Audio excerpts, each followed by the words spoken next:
तो ये कहानी है साइबर फ्रॉड्स की, जो किए जाते हैं देश के बाहर से। फ्रॉड करने वाले हमारे देश के ही लोग हैं, जिनको विदेश में बंदी बनाया जाता है और उनसे जबरदस्ती ये साइबर क्राइम्स कराए जाते हैं। So as per the data that is shared by the Indian cyber crime coordination centre, 45% of these cyber crimes targeting Indians are believed to come from this region, a whopping 45%. And since January 2023, approximately 1 lakh cyber complaints file हुई हैं on the national cyber crime reporting portal पर। 1 lakh cyber complaints file हुई हैं और लगभग 500 करोड़ का नुकसान हुआ है इसमें हम भारतीयों को, वो भी सिर्फ 6 महीनों में, due to these cyber crimes alone. तो ये कहानी है 29,466 अप्रोक्सीमेटली 30,000 मिसिंग भारतीयों की, जो विदेश गए थे एक सुनहरे भविष्य के लिए और एक अच्छी जॉब के लिए, लेकिन वहाँ जाकर वो लोग बन जाते हैं साइबर क्रिमिनल्स।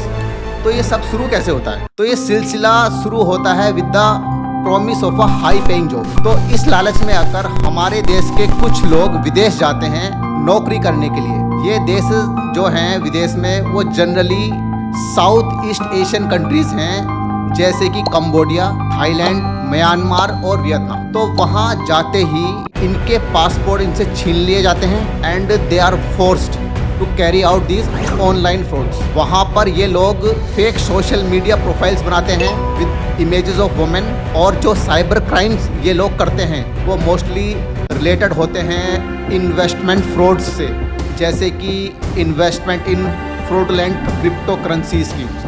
अब यहाँ पे हम एक मज़ेदार फैक्ट की बात करते हैं। यहाँ पर क्रिप्टो करेंसी की ही बात क्यों हो रही है? तो क्रिप्टो करेंसी स्कीम में मनी ट्रेल जो मिलना है ना, वो बहुत मुश्किल होता है। और दूसरी बात यह है कि क्रिप्टो करेंसी एक इंटरनेशनल करेंसी का काम करती है। तो क्रिप्टो करेंसी की वजह से इंडियन रुपीस को उस देश की करेंसी में कन्वर्ट करने में कोई एक्स्ट्रा एफर्ट नहीं करने पड़ते उस फॉरेन कंट्री को, इस फॉरेन कंट्री के फ्रॉडस्टर्स को स्पेसिफिकली। तो अब ये कुछ नंबर्स हैं हमारे लोगों के जो कि ट्रैप्ड हैं इन कंट्रीज में। सबसे ज़्यादा है थाईलैंड में 20,450, जो कि है approximately 69% of the total missing persons. Cambodia में है लगभग 5,000 लोग, और बाकी आपके म्यांमार और वियतनाम में है। तो इन दिस 29,466 मिसिंग लोगों में लगभग 21,182 दैट इज 21,182 मेल्स हैं between the age of 20 to 39। अगर अपन स्टेट वाइज देखें तो सबसे ज़्यादा लोग इन 3 स्टेट से हैं।